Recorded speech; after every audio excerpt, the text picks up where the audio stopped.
کے لیے مجرب عمل، رزق میں ترقی اور برکت کے لیے یا کوئی کام بس سے باہر ہو اور کوئی وسیلہ نظر نہ آتا ہو، یا کسی کام میں آسانی اور جلدی مطلوب ہو تو سورہ مزمل ایک بیٹھک میں 41 مرتبہ 3 دن تک پڑھیں۔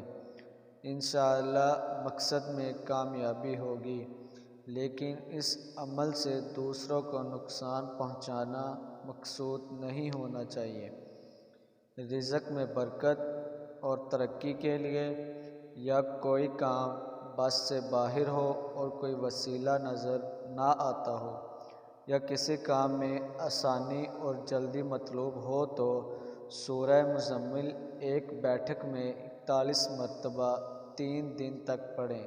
انشاءاللہ مقصد میں کامیابی ہوگی، لیکن اس عمل سے دوسروں کو نقصان پہنچانا مقصود نہیں ہونا چاہیے۔